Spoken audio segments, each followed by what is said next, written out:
Media Sosial dan Rapuhnya Mental Remaja.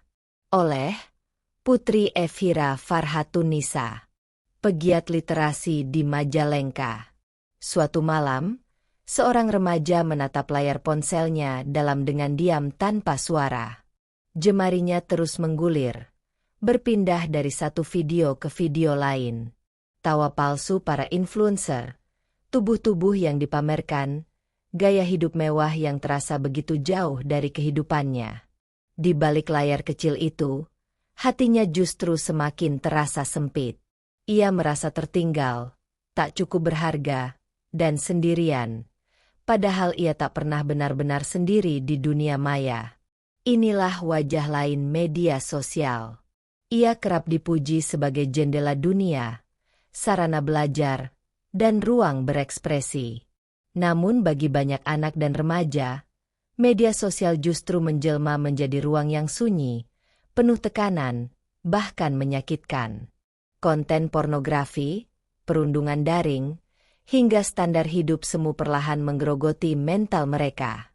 Tidak sedikit yang akhirnya tumbang, stres berat, depresi, bahkan memilih mengakhiri hidup ketika masalah datang bertubi-tubi. Melihat kondisi ini, pemerintah mencoba turun tangan. Lahirlah Peraturan Pemerintah Nomor 17 Tahun 2025 tentang Tata Kelola Penyelenggaraan Sistem Elektronik dalam Perlindungan Anak, PP Tunas. Aturan ini mengatur batas usia penggunaan media sosial. Usia 13 tahun hanya untuk konten edukasi.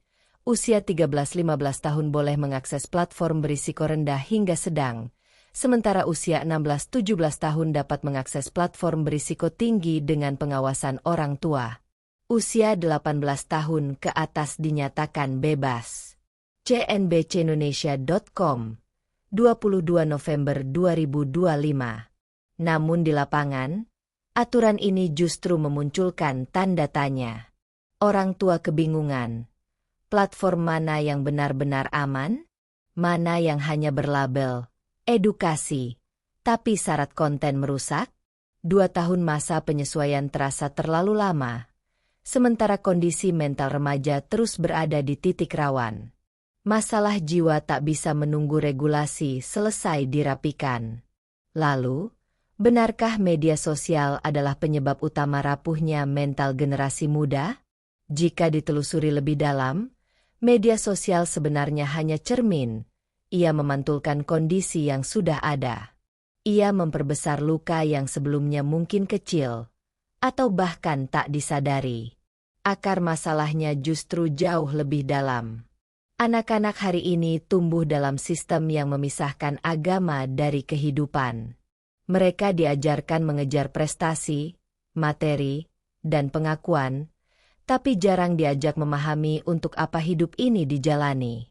Standar bahagia diukur dari kepemilikan, pencapaian, dan popularitas. Ketika gagal meraih itu semua, jiwa pun goyah. Inilah wajah sekulerisme dan kapitalisme yang menjadikan materi sebagai tujuan hidup, bukan sekadar sarana. Di sisi lain, media sosial dirancang untuk membuat candu. Tanpa sadar, waktu habis berjam-jam hanya untuk menatap layar. Konten-konten asing yang bertentangan dengan nilai Islam masuk tanpa filter. Perlahan, iman melemah. Hal-hal yang dulu dianggap salah mulai dipertanyakan, bahkan dibenarkan. Tidak sedikit remaja yang akhirnya kehilangan jati diri, terombang-ambing oleh arus pemikiran yang bukan miliknya. Kondisi ini makin parah ketika rumah tak lagi menjadi tempat pulang yang hangat. Orang tua sibuk mengejar tuntutan ekonomi, lelah oleh sistem yang menekan. Anak kehilangan teladan dan ruang bercerita. Sekolah pun seringkali hanya mengejar angka dan peringkat, tanpa sungguh-sungguh membentuk karakter dan ketangguhan jiwa. Maka, media sosial menjadi pelarian, tempat mencari pengakuan, meski seringkali justru melukai. Yang paling menyedihkan, banyak remaja tidak memiliki bekal agama yang cukup untuk menghadapi ujian hidup. Mereka tidak tahu bagaimana bersandar kepada Allah saat gagal, bagaimana memaknai musibah, Atau bagaimana membedakan ikhtiar dan tawakal? Akibatnya, sedikit tekanan saja terasa seperti akhir segalanya.